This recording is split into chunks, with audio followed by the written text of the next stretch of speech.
You've probably heard the sentence before that what doesn't kill you makes you stronger. It actually comes from Nietzsche. That was a 19th century German philosopher. And he believed that suffering was essential for growth. However, what really interests me today is to look into what's the truth behind it from more biological and neuroscientific perspective.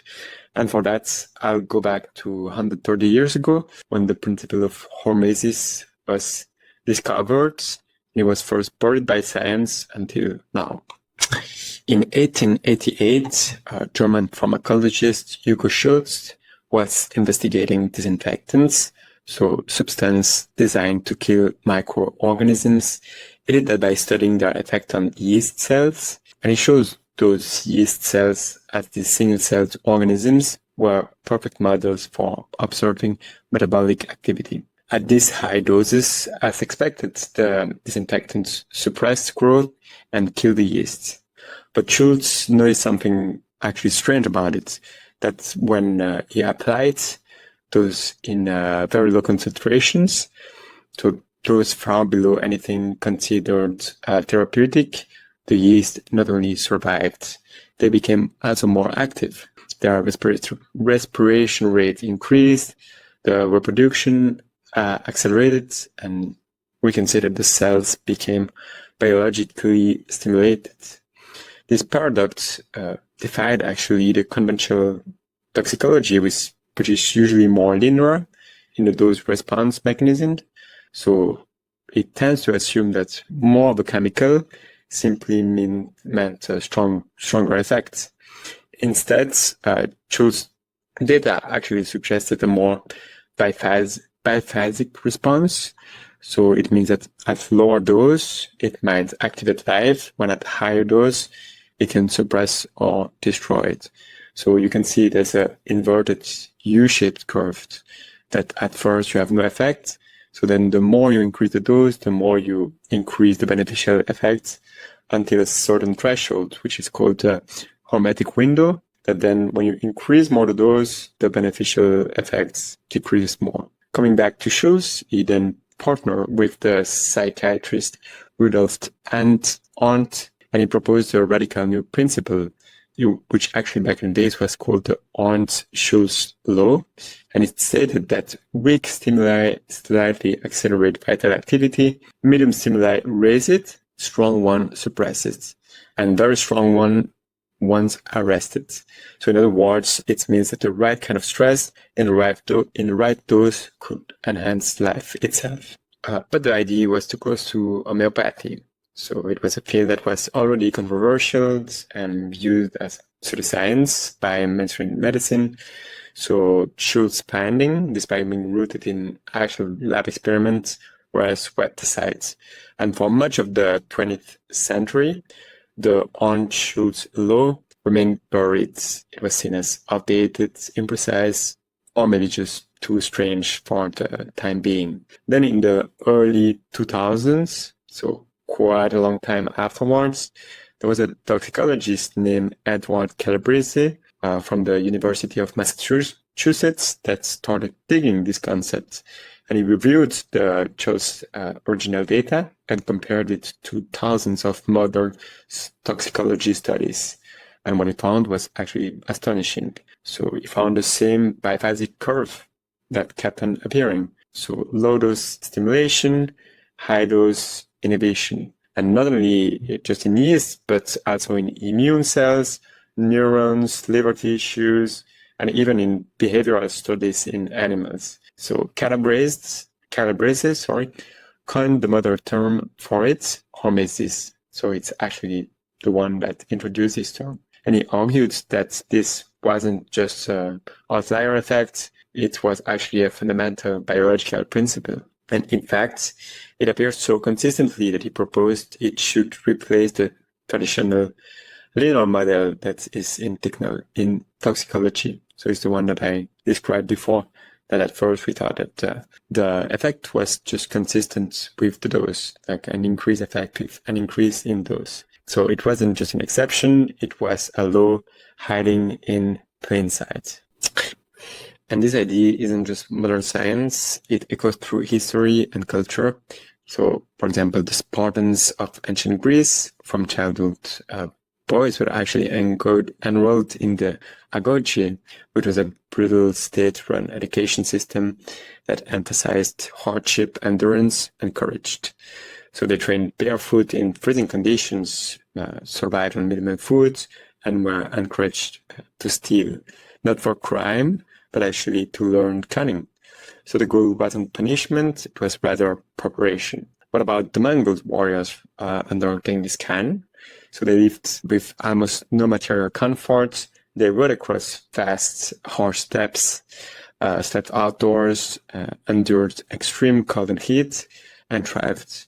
Their lightweight, mobile lifestyle required constant physical adaptation. Their edge wasn't just strategy, it was also forged physiology.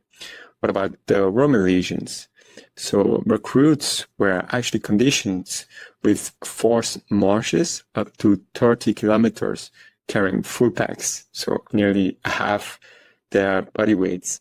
And drilling instructors kept them hungry, tired, and sharp. They believed that fatigue in training meant focus in combat, which I think is actually quite similar to the SEALs now in America.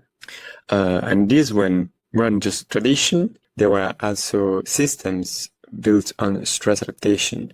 And the philosopher Seneca captured the spirit of it. And he said, "It is in times of security that the spirit should be preparing itself for adversity."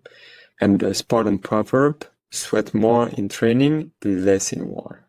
So history shows us again and again that when stress is controlled and measured, which is actually a crucial step, like a crucial distinction, it builds capability.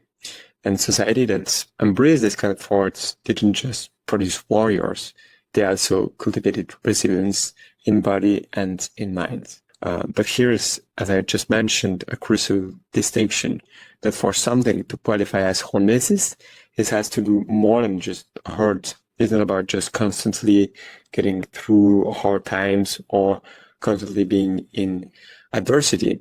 It must create a measurable benefits at low doses. So the goal is really to find what's that doses. And hormesis is also not about glorifying pain only. It's about adaptation.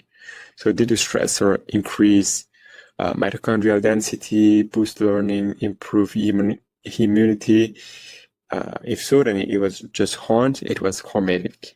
So then it's about asking yourself, is when you do something hard and you push it through, does it make you stronger, or does it make you just more stressed on a daily basis? It's about finding that doses. So it's not about, which I think is more common in our society, to prevent yourself from being exposed to any stressor, which then will lead you to be adapted to any stressor that will occur in daily life.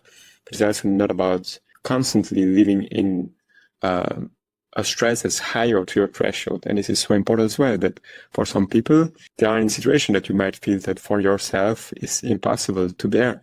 But maybe for them, it's their hormetic window. So I think it's about slowly increasing your threshold to pain and setting that hormetic window further and further with exposure to stress. So otherwise, if you don't do that, if you go too far, then it's just trauma or exhaustion or noise. And that distinction, so between strategic discomfort and pointless suffering, to me is everything.